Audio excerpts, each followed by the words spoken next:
Voilà, bonjour les amis japonais, Frédéric Cossard, domaine de Chassarnay, en présence de mon caméraman préféré, monsieur Yoshi, de la Maison Vainqueur, qui vient pour que nous puissions parler ensemble et commenter le millésime 2013 sur les vins de domaine de Chassarnay et de Fred Cossard. Donc on va parler de l'ensemble du millésime, déjà sur l'année, donc une fois de plus pour la deuxième année consécutive en 2013, nous avons grêlé sur les vignes de Pommard, de Volnay, de Savigny et de Saint-Romain et de Meursault. Donc c'est une année encore un peu compliquée, un peu difficile. Heureusement, quand il grêle, le raisin n'est pas encore complètement mûr et quand nous faisons les vendanges, l'impact des raisins a fait que les raisins sont desséchés et sont tombés. Donc il y a eu un énorme tri manuel à la vendange, mais on est quand même sur un millésime où sur les appellations où la grêle est passée, on est quand même beaucoup plus fragile puisqu'il y a un stress, la vigne était stressée. Donc ensuite, je vais vous parler un peu de quelques cuvées, notamment Saint-Romain blanc et Bourgogne blanc bigote. Donc les vins viennent d'arriver au Japon.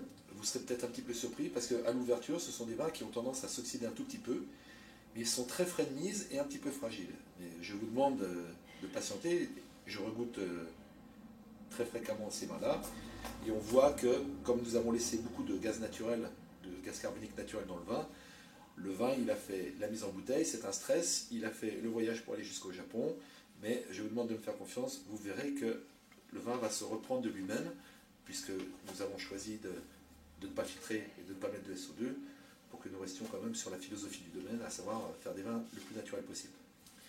Alors, on connaît quand même d'autres vignerons qui ont hélas la malchance aussi d'avoir des vins oxydés. Mais moi je vous demande, parce que c'est la première fois en 17 ans de travail avec le Japon, c'est la première fois que ça nous arrive, et je vous demande de me faire confiance. Et si jamais il y avait un problème sur le vin, vous douterez que nous ferons le nécessaire pour récupérer cette erreur, qui n'est pas seulement due à nous, puisque nous avons fait le maximum de notre travail, mais aussi sur la qualité intrinsèque du millésime et des raisins que nous avons récoltés. Concernant le Rully premier cru en Vauvry, c'est une nouveauté, c'est la première fois que nous le distribuons sur le Japon.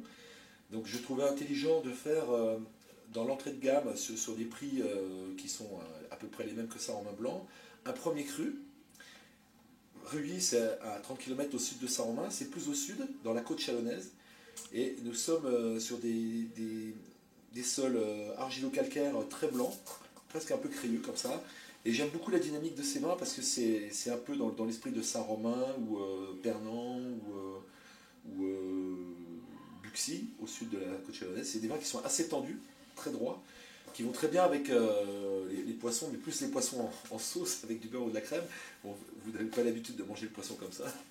C'est pour ça que vous êtes beaucoup moins gros que moi. Donc c'est un vin que nous avons fait pour la première fois en 2013. Je pense que vous allez l'aimer. Nous avons un gros succès avec ce vin-là. Surtout sur le marché français et le marché danois. J'espère que ça vous plaira vous aussi. Ensuite, nous avons aussi une macération pelliculaire que nous avons appelée Skin Contact.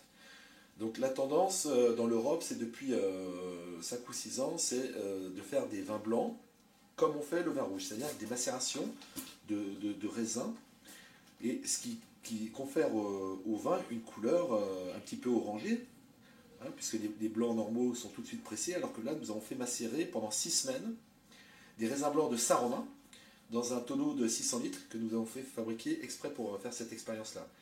Donc nous avons fait en 2013, parce qu'en 2012, il n'y avait pas assez de raisins pour le faire. On a fait 6 semaines de macération. Je voulais, dans ma tête, aller jusqu'à avril.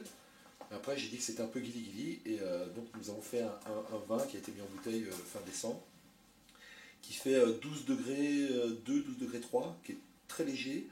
Il y a une note oxydative, mais qui n'est pas contraignante. On n'est pas quand même dans ce qu'on trouve sur le nord de l'Italie, dans les Vénities ou en Géorgie. C'est un vin que je trouve très agréable à l'apéritif ou avec les sushis ou sashimi, c'est super bon. Moi j'en bois beaucoup parce que je trouve que c'est un vin qui est un peu réparateur. Ça remet l'énergie.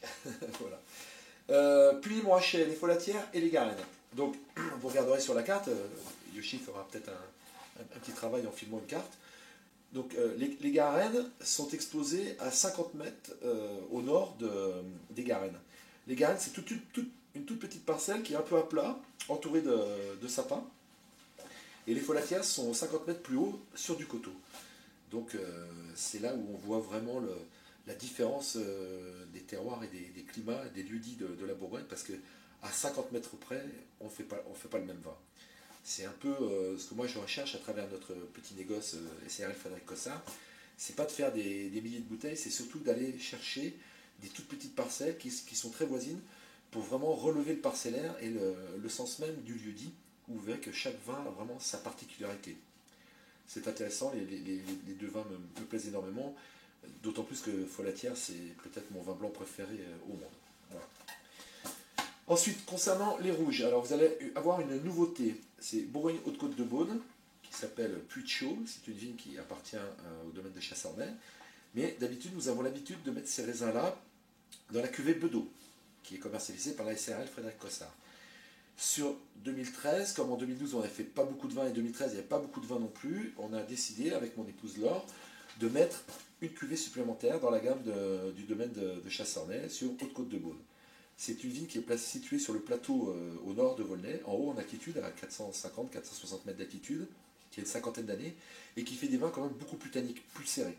Donc c'est par rapport à Bedeau qui a tendance à glisser tout seul et se boire tout seul. Les Bourgogne de Côte de Beaune seront des vins dits, entre parenthèses, un peu plus de garde. Il faut attendre un petit peu plus parce que c'est plus serré, c'est plus tannique. On dit un peu plus rustique, mais dans le bon sens. Voilà.